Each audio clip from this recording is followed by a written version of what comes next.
તમારું સ્વાગત છે મારા કિચનમાં। આજે આપણે બનાવવાના છે કટલેસની રેસીપી।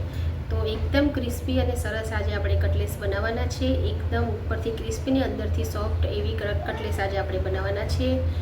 નવી રીતે બનાવવાના છે, બટાકાને પૌવામાંથી જ બનાવવાના છે, પણ એની ટેકનિક આખી અલગ છે। તો તમે જરૂરથી એન્ડ સુધી જોજો વિડીયો, અને તમને આ વિડીયો જો સારો લાગે તો લાઇક, શેર અને સબસ્ક્રાઈબ કરજો।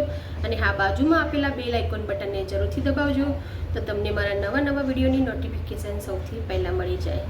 તો ચાલો આપણે આજે બનાવી લઈએ કટલેસ। ક્રિસ્પી આપણે કટલેસ બનાવવાના છે ફ્રેન્ડ। તો સૌથી મેઇન ઇન્ગ્રીડિયન્ટ્સ છે આ કટલેસનો પૌવા લેવાના છે। હા ફ્રેન્ડ, પૌવાથી એકદમ સરસ ક્રિસ્પી કટલેસ બનશે આપણી। તો આપણે કટલેસને ક્રિસ્પી બનાવવા માટે પૌવાને આવી રીતે ક્રશ કરીને એનો આવો પાવડર બનાવી લેવાનો છે। એને આપણે અલગથી એક પ્લેટમાં કાઢી લઈએ। તો આપણે એને એક પ્લેટમાં કાઢી લીધું છે। હવે ફ્રેન્ડ, આપણે જે બિસ્કિટ આવે છે ટોસ, એને લીધા છે। એને પણ આપણે આવી રીતે ક્રશ કરી લેવાના છે, અને એનો પણ આપણે પાવડર બનાવીને રેડી કરવાનો છે। જો તમારી પાસે ટોસ્ટ ના હોય, બ્રેડ પડી હોય, તો તમે બ્રેડને પણ ક્રશ કરીને એનું બ્રેડ ક્રંચ બનાવીને લઈ શકો છો। અત્યારે મેં ટોસ પડ્યા હતા તો ટોસ લીધા છે। તો તમે આવી રીતે ટોસનો પણ પાવડર બનાવીને આની અંદર જ મિક્સ કરવાનો છે આપણે। તો તમે જોઈ શકો છો આપણે એકદમ સરસ પાવડર બનાવીને બેયને મિક્સ કરી લેવાનું છે। આનાથી કટલેસ આપણી એકદમ ક્રિસ્પી કટલેસ બનશે ફ્રેન્ડ।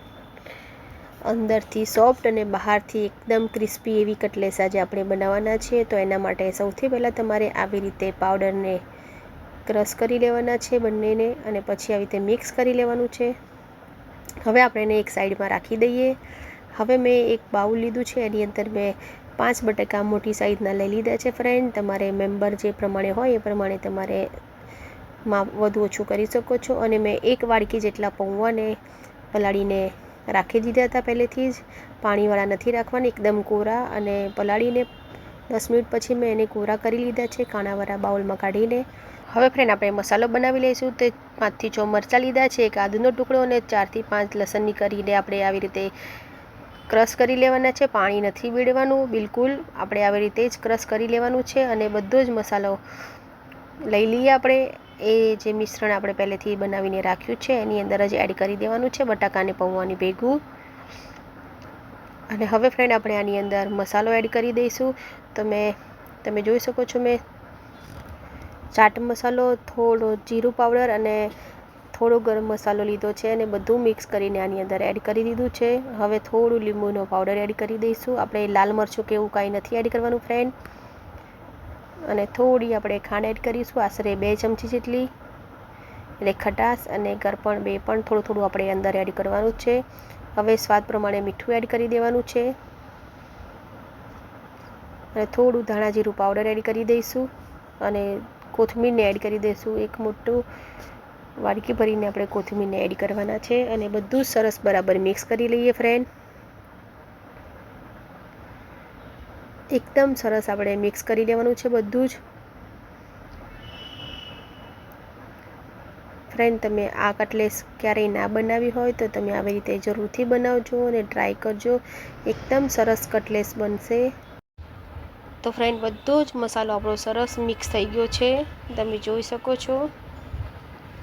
તો ફ્રેન્ડ, બધું સરસ મિક્સ થઈ ગયું છે। હવે આપણે થોડું મસાલો લઈને ચેક કરી લેવાનું, થોડું ટેસ્ટ કરી લેવાનો છે। જો મસાલામાં થોડું પણ મીઠું કે ગળપણ કે ખટાશ ઓછું હોય તો તમે એને એડ કરી શકો, એટલા માટે તમારે થોડું ટેસ્ટ કરી લેવાનું। તો બધું જ બરાબર છે। હવે હું રોટલીની સાઈઝનો આપણે એક લુવો લઈ લેવાનો છે, અને આપણે આજે કટલેસને રાઉન્ડ શેપમાં બનાવવાના છે। તમે મોલ્ડમાં પણ બનાવી શકો છો, પણ હું અત્યારે રાઉન્ડ શેપમાં બનાવી રહી છું। તો તમારે આવી રીતે કટલેસ જેવો શેપ આપી દેવાનો છે રાઉન્ડ, અને તમારે આવી રીતની થોડી થીકવાળી રેડી કરી દેવાની છે કટલેસ। તો આપણે આવી રીતે બધી કટલેસ બનાવીને રેડી કરી દીધી છે, તમે જોઈ શકો છો। આપણે બધી જ કટલેસને બનાવીને રેડી કરી દીધી છે। હવે ફ્રેન્ડ, આપણે જે બ્રેડ ક્રંચ અને જે પૌવાનું મિશ્રણ બનાવીને રાખ્યું છે એને લઈ લઈશું, અને મેં થોડો ચોખાનો લોટ લીધો છે। તમે કોર્નફ્લાવર પણ લઈ શકો છો, પણ ચોખાનો લોટથી તમારે એકદમ ક્રિસ્પી પડ બનશે। તો આપણે ચોખાના લોટમાં થોડું મીઠું એડ કર્યું છે અને થોડો ચીલી ફ્લેક્સ એડ કરીશું, કારણ કે ઉપરનું પર આપણે અંદર મીઠું ને એવું એડ કરવાનું, નહીં તો પછી મોરું લાગશે મીઠેથી અને સ્વાદ નહીં સારો લાગે. એટલા માટે આપણે આની અંદર થોડી તીખાશ માટે ચીલી ફ્લેક્સ અને થોડું મીઠું એડ કરીને થોડું પાણી એડ કરતું જવાનું છે અને આપણે બેટર રેડી કરી દેવાનું છે. ધીમે ધીમે એને મિક્સ કરતું જવાનું અને પાણીની જરૂર પડે એ પ્રમાણે પાણી એડ કરતું જવાનું છે.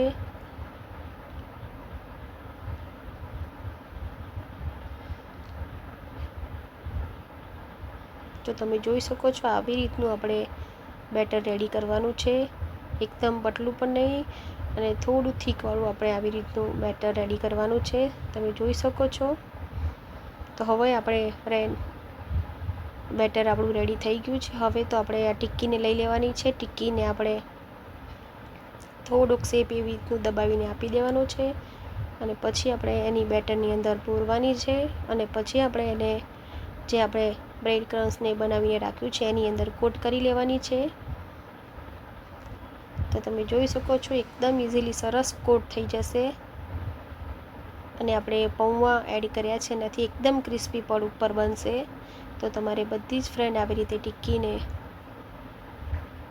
પહેલાં ચોખાના જે બેટર બનાવી છે એમાં ડીપ કરવાની છે, પછી આપણે જે બ્રેડ ક્રમ્સને બનાવીને રાખ્યું છે એની અંદર ડીપ કરવાની છે અને સરખી રીતે એકદમ સરસ કોટિંગ કરી લેવાનું છે. અને આવી રીતે બધી જ ટિક્કીને આપણે રેડી કરી દેવાની છે. તમે જોઈ શકો છો તેલ પણ ગરમ થઈ ગયું છે. હવે આપણે કટલેસને તળી લઈએ. તો એક સાથે જેટલી માં એટલી કટલેસ તમારે એડ કરી દેવાની છે. ગેસની ફ્લેમ હાઈ રાખવાની છે. પછી તમારે 1 મિનિટ પછી થોડી ગેસની ફ્લેમ લો કરી દેવાની છે અને 1 મિનિટ પહેલાં તમારે કટલેસને ફેરવવાની નથી. તમારે 1 મિનિટ પછી જ કટલેસને આવી રીતે ફેરવવાની છે. તો 1 મિનિટ જેવું થઈ ગયું છે. તમે જોઈ શકો છો આપણી કટલેસ એકદમ ક્રિસ્પી બનવા માંડી છે. તો એને 2 થી 3 મિનિટ જેટલો ટાઈમ લાગશે કટલેસને બનતા. તો તમારે આવી રીતે ફેરવતા જવાનું છે અને એકદમ સરસ ક્રિસ્પી ગોલ્ડન બ્રાઉન થાય ત્યાં સુધી એને તળાવવા દેવાની છે. તો ફ્રેન્ડ આપણી હવે આ કટલેસ રેડી થઈ ગઈ છે. હવે આપણે એને એક પ્લેટમાં કાઢી લઈએ.